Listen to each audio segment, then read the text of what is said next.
culture eats strategy for lunch, right? If you don't understand your values and live them every day, then your culture will grow. It's just going to grow in an area that you don't want it to. One of the hardest parts about owning a practice is being the leader. You go to dental school to learn to be a dentist. You don't go to dental school to learn to be a CEO and a practice owner and to manage people and to manage payroll and negotiating with vendors on pricing. What are the red flags or the standout types of actions that could take place where you recognize you have to protect the culture and you might need to, if they can't be managed up, manage somebody out? Welcome back to the Dental Economist Show. I'm your host, Mike Huffaker.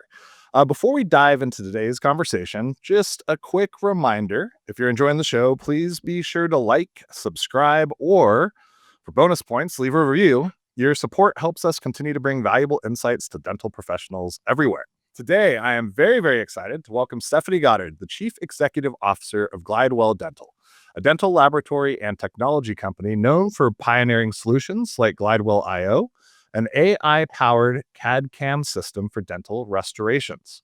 Stephenie joined Glidewell in 2006 and has held a variety of executive roles spanning human resources, operations, product development, regulatory affairs, and software innovation before stepping into the CEO role in 2022. Under her leadership, Glidewell has continued to set benchmarks in operational excellence, technological innovation, and leadership development, helping dental labs and practices alike navigate complex workflows while embracing the future of digital dentistry. Stephenie, it is great to have you on the show today. How are you doing? I'm great. Thanks for having me. I appreciate it. I always love it when people read my bio. I'm like, what did I do again?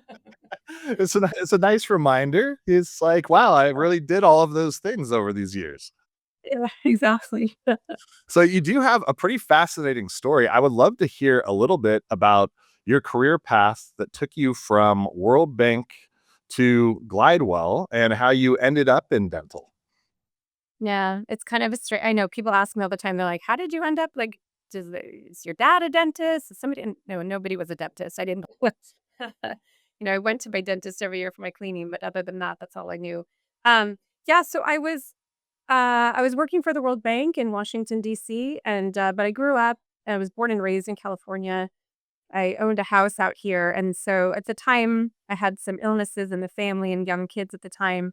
And so it was just sort of like one of those family life decisions where you decide, DC is a really long flight for the rest of my family who's in California. So we made the choice to move back to California. And I was out here interviewing for jobs, more sort of in the professional and financial services sector, and ran across Glidewell at the time. And when I started here, my background wasn't really HR. Like I wasn't a typical HR generalist, but they were really on this sort of glide path of trying to grow and pivot. And so, around 2008 is when Glidewell made the decision to not just be a dental lab, but to also be a medical device manufacturer. So when I joined in 2006, it really was a very traditional dental lab, a large one at the time, 1,000 employees, which is huge.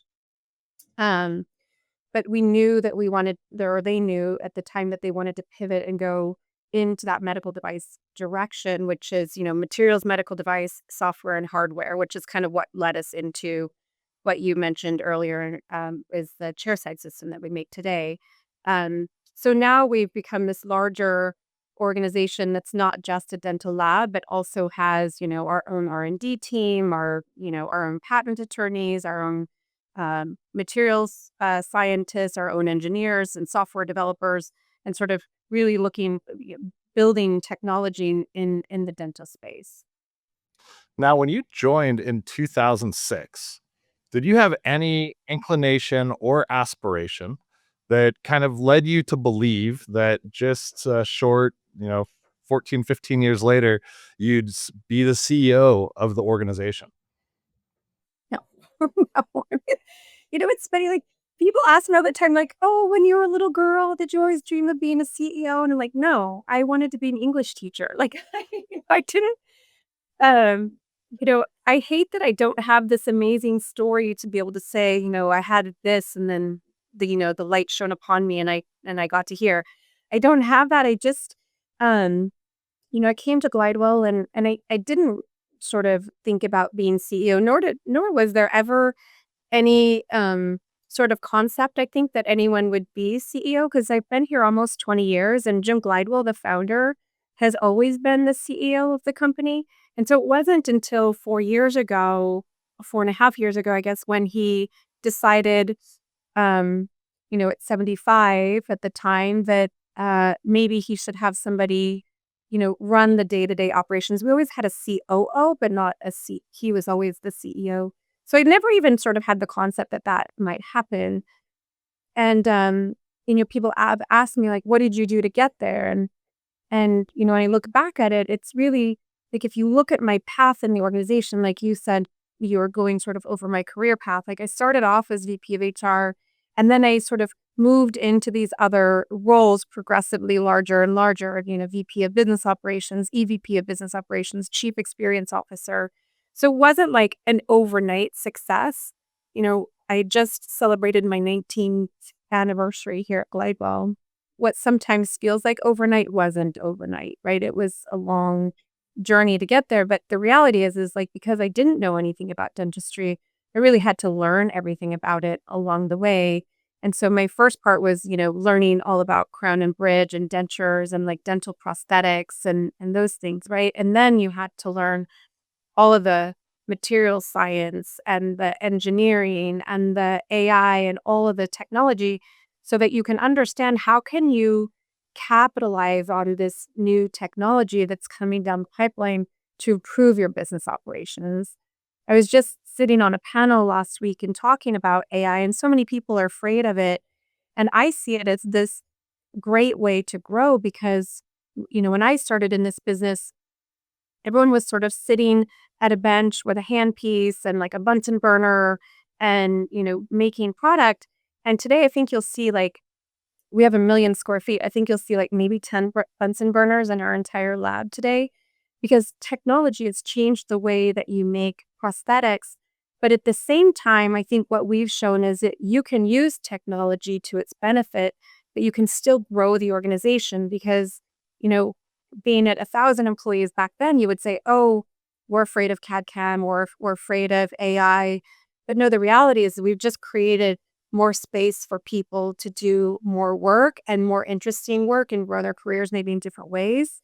And so now, fast forward at 5,000 employees, you can see that technology has actually been our friend, not our foe. Yeah, yeah. Is that, a conversation that comes up internally a lot with the teams at Glidewell? I think, within our organization, there's certainly still some anxiety out there, like AI is coming for my job. And am I going to still have this job around? Does it need to look completely different? How do you navigate those conversations, and what's maybe the messaging that you all use internally to help put people at ease? Yeah, I mean, we've been doing it for so long now, so it is just part of our rhythm. But even with that, even with the fact that we've been implementing new tech along the way, it's a constant sort of mantra about how do we sort of accept technology and remind people of the history, right? So we went from this to this and we still grew jobs, or we went from this to this. The other thing that we've been really focused on is sort of leadership development and training for our employees. So I guess about 16 years ago, I really worked hard at building a leadership program. So we have a high potential program, a leadership program for mid-level leaders, and then what we call an executive leadership program for more senior leaders. And the intent of that was to, okay, if your job goes away, how can we skill you up with some new tools so that you can move and pivot into the next role that you're going to go into. So how do we help you to be more successful? And those programs have really, really been helpful for us in being able to continue to build, our staff and create opportunities for them. So we've invested heavily in like LinkedIn Learning so people can get certificates in coding or engineering design or different skill sets that they might not have. And we make it free to our employees so you can skill up in other areas. And I think because we've provided that foundation that people have over time seen, okay, when we implement a new technology, it doesn't, that the job that you're doing might go away, but it creates and it facilitates a new new area of opportunities for people to move into. Yeah, how much do you attribute the fact that in your tenure at Glidewell, you did hold positions in a variety of different departments? You really got a broader understanding of the business itself with probably some unique perspectives as a result of holding those different roles that still serve you well today.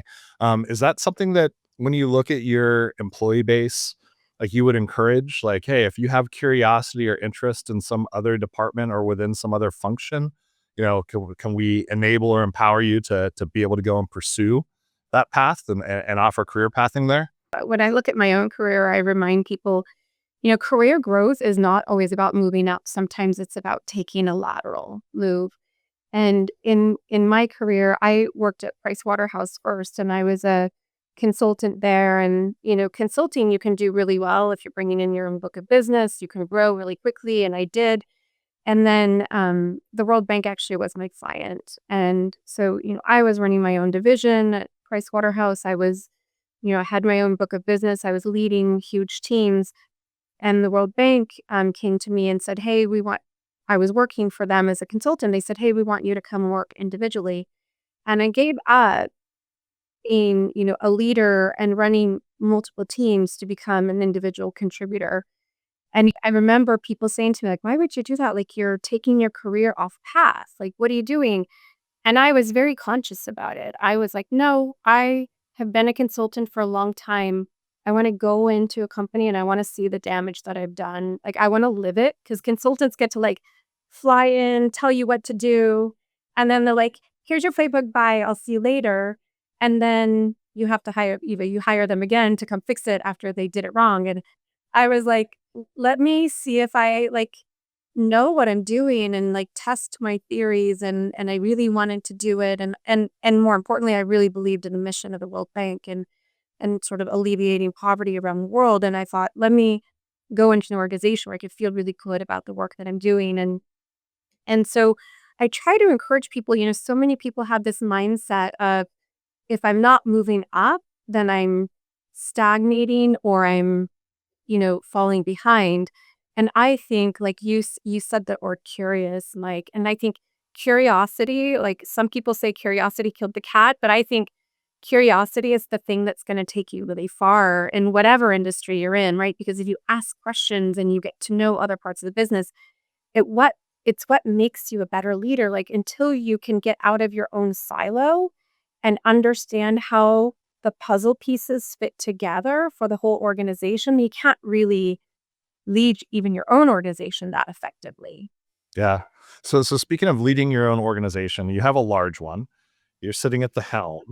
How do you determine where to spend your time and what provides the maximum value to Glidewell that you can provide as CEO? Oh my God. How do I determine the person who screams the loudest, the person who like gets in my face the first? Like sometimes it's I like mean, you get to be firefighter in chief oftentimes, I'm sure. Yes. exactly, exactly. I think the one thing I've gotten really good at, I think, maybe my team might tell you differently. I don't know. I'm getting my 360 feedback next week, so I'll tell you how I do on Awesome. this. I love that. Um, That's great. but but I think I've gotten really good at delegating. I mean, I have amazing people around me. So I have a great chief growth officer, Rob. I've got a great EVP of lab operations, Javad. I've got a great EVP of operations who runs all of our facilities. Like his name's Gerald. I've got a great EVP of HR and customer experience. Like I know enough about all those things, like HR and customer experience. I ran them. So I know them really, really well, but I don't need to run them and make decisions for those. I've got great people in place. And ideally, like I try to delegate the decision making to the people that I put into those decisions to make this to make the right things. So it's not to say that I'm completely hands off and I do have some say, but for the most part, people know what my values are and the direction that I'm trying to take the company. So I think much like me, I always have my WWJGD bracelet, what would Jim Glidewell do bracelet on. I think they all have their WWSGD bracelet on. And I think understand where we're trying to take the organization, and so they can make decisions. So my day is not too crazy in terms of people like yanking me aside or desperately trying to get to me. I leave quite a bit of time open on my calendar for people to be able to like stop me in the follow and have a conversation or talk about strategy. So but what does my day look like? It's different every day. I don't have sort of a regular cadence or something that's normal every day. You've talked about investing in people and investing in leadership initiatives.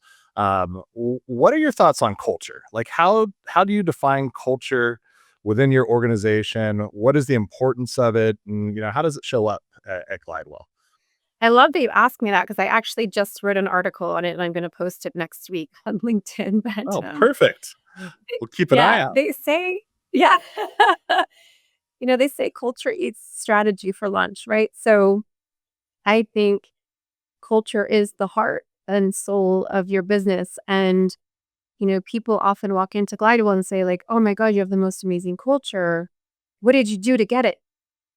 And they want to copy it. And it's like, it's it's every moment of every day. It's the things that you do when people aren't looking. It's the decisions that you make when nobody is around. It's the way you handle tough situations. It's the way you respect people and pull them into decision making and make them feel heard and seen and valued. So culture is something that you cultivate every day in every movement and action, and it's hard to define, but what I tell people is you need to first understand, like, what are the values that you want to have in your organization, and if you don't understand your values and live them every day, then your culture will grow. It's just going to grow in an area that you don't want it to.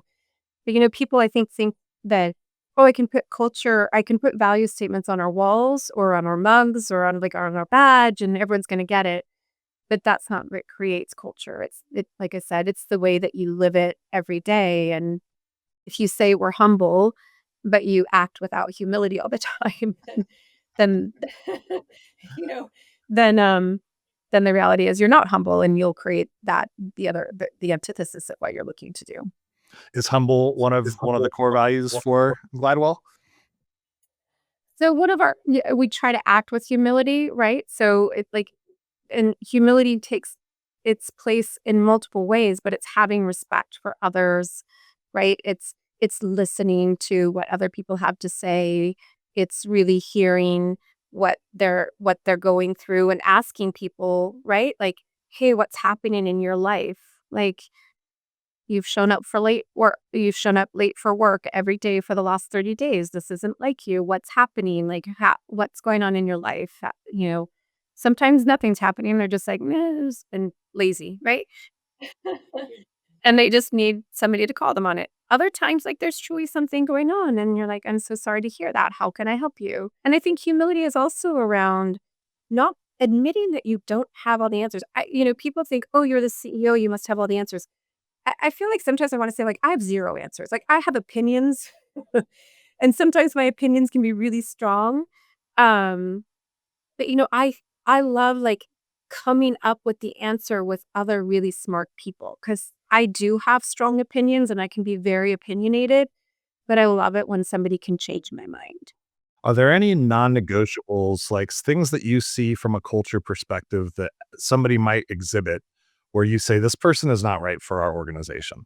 What are the maybe the red flags or the standout types of actions that could take place where you recognize you have to protect the culture and you might need to, if they can't be managed up, manage somebody out? I mean, like, toxicity is the worst trait ever. So, I think with a toxic employee, it just permeates everything. And, like, toxicity cannot exist in any kind of environment in a healthy way. Um, so, for me, that's a complete non-negotiable.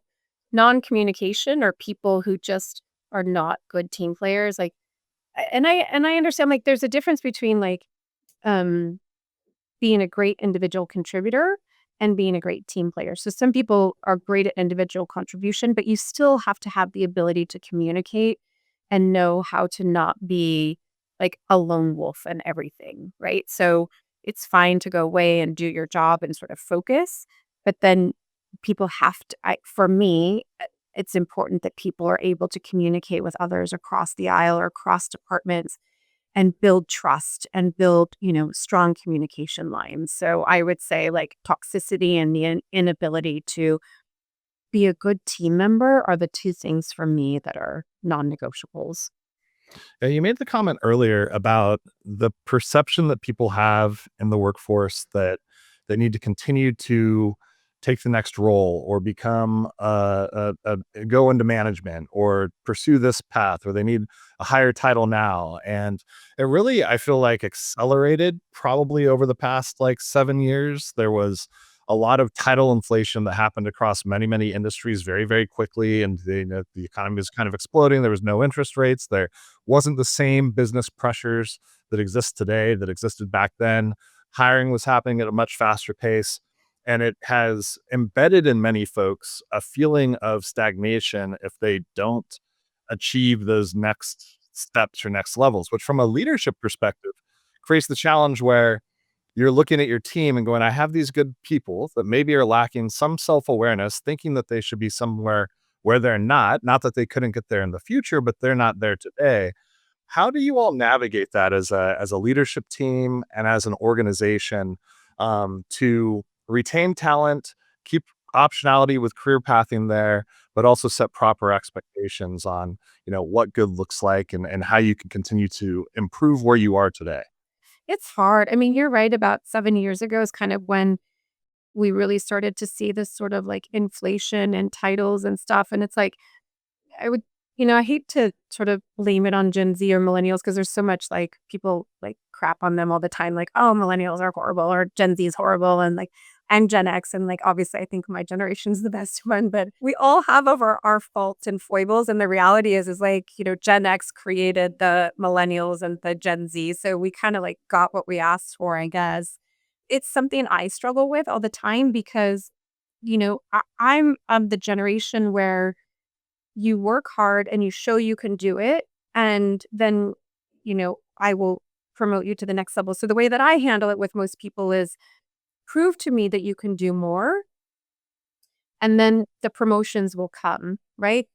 But I try to be really explicit about that with people who work for me, like prove that you can do more. And when you do more, I will always recognize people for doing more.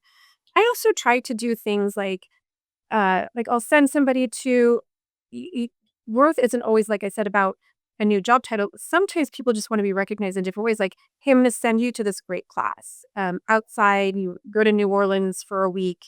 It's this phenomenal course, Center for Creative Leadership, or whatever it might be, something that they're really interested in. Or if they're really interested in AI, like maybe you send them to the AWS conference that year as a special perk.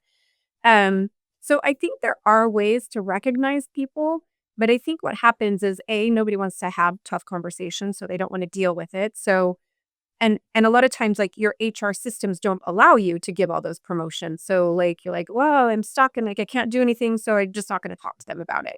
But I think it's like you have to set the foundation and let people know like here's a career path. I'm very, very lucky because we have an entire team that does succession planning and individual development plans, working with managers. So I'm so lucky that I have that. I know not every organization has that at their fingertips. But when you don't have it, you can obviously do your own things, which is, like I said, like find ways to recognize people. You can also have conversations around like trying to figure out what motivates people most. Some people are very motivated by money. And, sometimes I do motivate with money when I can. Like it's a one-time spot bonus or it's, a dinner gift certificate at a nice restaurant. Like there are things that people have in their budgets that can motivate people. Just maybe it's not a title, but it's another sort of big star. Right? 'Cause we all want our little, awards that we showed up and we played the soccer game. you know? So how do you make them feel valued? And sometimes people just need to you just need to tell them thank you, right? Like I appreciate you showing up every day and doing your best, and I really value that. And I think sometimes the easiest thing as leaders to do is to say, you've been working so hard. Why don't you take the rest of the day on me? And we don't I don't think as leaders we do that kind of stuff enough because that's an easy one. Yeah, I like spending time thinking about what people's motivations are. There's a book, and it was on relationships. You might have heard of it, Five Love Languages, and Oh, yes, I love that one. it was more for like romantic Yeah. relationships because physical touch is one of those, and that's highly Yeah, you don't wanna do that. discouraged in the workplace. Yes, but when Yeah, you talk about yeah. the other ones like Words of presence, affirmation. words of affirmation, absolutely, or spending time with people. There's a lot of application, I think, in a lot of those approaches, both in the business world as well. Because you're right, some people are like mortified if they get public recognition. They don't want like on an all hands to be called out. Now they probably will be if they did something really great because it's just part of the company function. But others would much prefer like, hey, let's go to lunch and just have a conversation, or maybe it does need to be a financial benefit. So agree that it's an important thing to put thought into. As you're looking at the dental industry, I'm going to change topics a little bit here. You've been in dental now for quite some time. We've talked a little bit about the advancements in technology. You mentioned the Bunsen burners, and moving into this AI powered world and software, and really kind of expanding the assortment of what you all offer into the marketplace. Do you view AI as something that people should be really excited about moving forward? And um, how would you compare this time in dental to maybe when you first started, as far as your optimism for the industry as a whole? So well, okay. Well, if you're asking me today during the government shutdown, I'm like, I'm feeling a little less, a little, and like 4% of the sky is being closed. That so my optimism levels maybe are not so high. But yeah, it's a Good really call out. interesting. Yes, there's a lot of Yeah, flights being canceled currently. It's not yeah. ideal. Yes. It's a really interesting question. Like, I was talking to somebody the other day. I mean, we've been in the AI business for over a decade now, and most people don't know that. But we started working with UC Berkeley over a decade ago on GANs and neural networks and really using AI.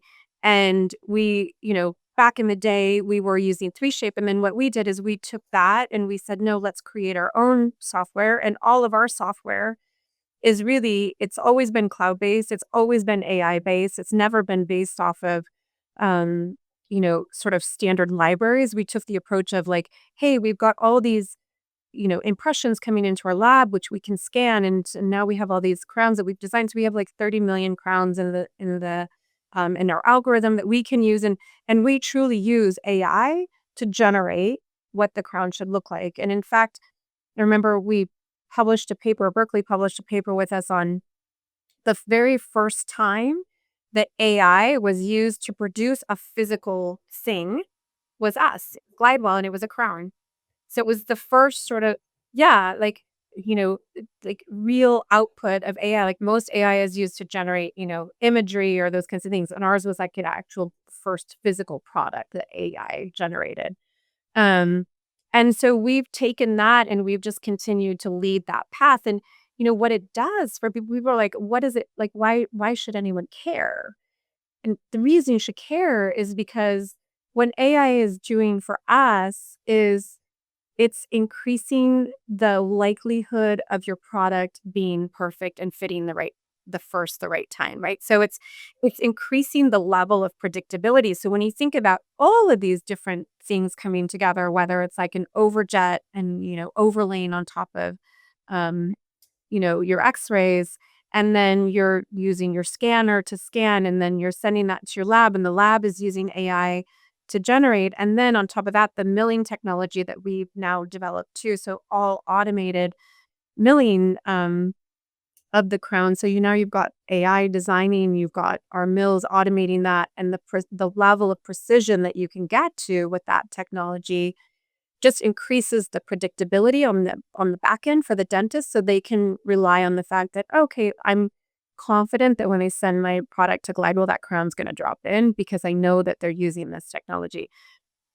Dentistry has always been such an artistry, right? So the old days of like hand stacking porcelain, while it may have been beautiful, like the variability within that was so hard to be able to manage. Like you've got variability within a singular technician on hour 1 versus hour 8.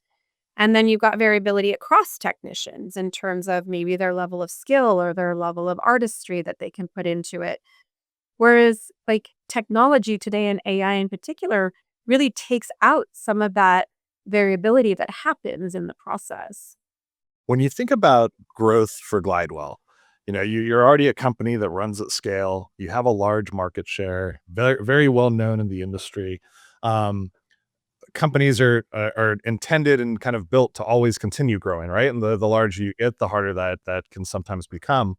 What are the levers when you look at the overall business where you see the opportunities for continued growth with Glidewell? We're 56 years old. All of our growth has been organic. So a lot of people in this industry think, oh, Glidewell has grown through acquisition. No, our growth has been 100% organic. I think that our growth continues in the technology route. So continuing to perfect the way we use it, the way we can, continue to take that variability out of the products. Because I think we've got it dialed in completely for Crown and Bridge. The next area is in dentures, right? So how do you use technology to improve um, you know, the predictability of a denture? How do you use technology? Really expanding upon technology and how you use that in the implant arena, right? Whether it's a full arch implant, planning for those. So for us, technology is the driving force. I think in terms of expansion, there's also new materials that I think that we need to get more heavily involved in. So 3D printing is here to stay, at least as far as I can see.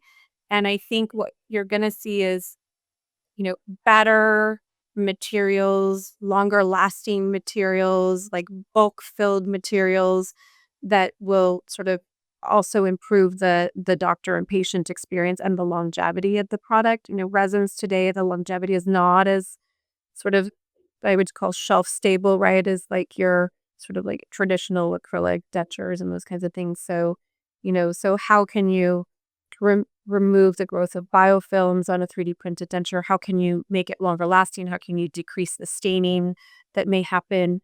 So I think materials growth. And then for us too, the other tech route for us is really in the chairside space. So continuing to grow same day dentistry, like how can you make it faster even? So today our doctors can mill a crown in anywhere, depending on the material, from anywhere from 7 minutes to 32 minutes. But how do you make it faster? How do you make it easier? Like technology for dentists is also hard to, implement in their office. And more importantly, like how can you improve the workflow? Because I think workflow gets in the way a lot. So I think that's, where you'll continue to see us grow. And then obviously, I think products and services, you can always, as a lab, continue to add new products and services. But I think as technology continues to grow, there's so many opportunities in using like AI agents for having better access to information. Like for us, we i- we take about 8,000 calls a week from dentists calling in for different things, and they we answer a live call, but sometimes they'll call for an answer and our agents don't have the answer of every answer off the top of their head. So we actually used we copied sort of chat GPT. We made our own Glidewell GPT. So now our agents can just type in the question that they're looking for and it'll pop up an answer for them while the doctor's on the phone. And so I think that there's ways to increase efficiency. And I do still believe in a service economy and the fact that customer experience is really a way to differentiate yourself. And that's another place that will continue to grow and enhance. Because at some point, everything becomes a commodity. So how do you differentiate yourself? And I truly believe the customer experience is like the key differentiator at the end of the day. I love that. You guys answer 8,000 live calls every week. Is that what Mhm. you said? I said every week, but it's every day. Step by step. Oh my goodness. That's a lot. Yeah, That's a lot of calls. I Um, know. yeah, that's call center at scale right there for sure. Um, when you look at the industry, so we work with a lot of DSOs. I know you guys do as well. How do you what would your forecast be for kind of the path that the space is taken? Do you see DSOs continuing to expand and consolidate? Are they a driving force in innovation? And how do you kind of navigate the relationships between all the independent practices and the groups that you service?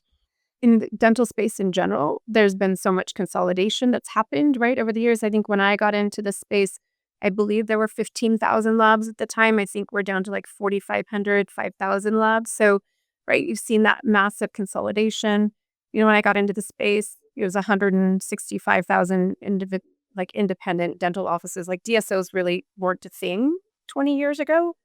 And you're seeing more and more consolidation. And I think that, I mean, there's a rationale and a reason for it. I mean, I run a leadership program for dentists because one of the hardest parts about owning a practice is being the leader, right? It's you go to dental school to learn to be a dentist. You don't go to dental school to learn to be a CEO and a practice owner and to manage people and to manage payroll so there's a whole part of that. So I think DSOs obviously offer something critical for dentists out there who want to focus on dentistry and maybe not have to focus on all of those other things like their PMS system and whatever, like what technology am I going to buy and negotiating with vendors on pricing, right? There's great benefits in it. And I think too the other issue is like most grads are going into a DSO out of dental school. I mean their level of debt is so high, and DSOs can offer and help them pay down that debt faster than they could do it on their own, instead of like going into further debt and buying a practice. So I think, you had asked me earlier about like, what do I see as the future of dentistry and, what does it look like? I mean, I think the fact of the matter is like, I think if we could get to a place where people understood that it like focus on oral systemic health, like your total body health is really contingent upon what's happening in your oral cavity. And I think if we could get that message out there, dentistry would do so much better. Um, but I do feel like people feel like there's a disconnect between what happens in my oral cavity and what's happening in my heart or, my lungs or my veins. And there really is obviously the sciences show like there's a strong correlation and connection between the entire body. And you can predict a lot of things by what's happening in the oral cavity. I think dentistry has so many great things ahead of it. And I think because of where we are today, the materials that we have, the science that we have behind them, the technology that we have, I think dentists are in a better position to provide access to care for patients. And so I think the bigger issue is like, how do we make dentistry more affordable for patients and increase that access to care? And I don't unfortunately have the answers for that. But we have to be able to create a way for people to have that access to care and in a way that's affordable for them. Absolutely. Two final questions, and I will wrap up here. So the first one, you had mentioned earlier when we were talking about kind of career progression, and we were talking about the different generations, and I can totally relate. And you were sharing about how your perspective is, look, you need to work hard, you need to do the job that you want, and you'll be rewarded for that action. Um, are there any kind of life lessons or pieces of advice that you had heard maybe earlier in your career that you've just tried to live by throughout the course of all the roles that you moved into and now leading Glidewell? That's a good question. I think the one that's served me the most is early in my career, somebody told me to be curious. Um, and and then another leader that I worked for, he didn't preach this, but he showed it that he admitted when he didn't know something. And I think as a leader, when you can admit that you don't know something, it shows a real sense of vulnerability and it shows that you're open to feedback and open to people participating. And I think it creates a sense of trust and um, it also builds other people at the same time. So you're curious because you want to get the answer, and so you're willing to listen to what others have to say. But on the curiosity piece, though, too, it's like that's really served me well in my whole career. Is just trying to understand like little bits and pieces of any organization I've been in, just asking questions and trying to not go in with all the answers first, but just to really sort of sit, listen, and observe. You've built a culture of continuous learning. and you're big on education and mentorship. When you look at your own career growth, and every year is different, and every year you're probably running the biggest company that you've ever run before, probably every day for that matter. Where do you go to learn, and what's your approach to staying sharp and on top of all the latest things that are going on? Oh, that's a good question. So I'm a podcast junkie, so I listen to podcasts all the time, and so I have a little poodle that I have to walk every day several times. So, like, I've always got a podcast It's the on, best time and for it. Dog walks. exactly, exactly. I read a lot, so I read the New York Times every day. So I'm a big reader, and we have an agent that our IT team developed that actually goes and scrapes the web every morning for anything sort of dental news related.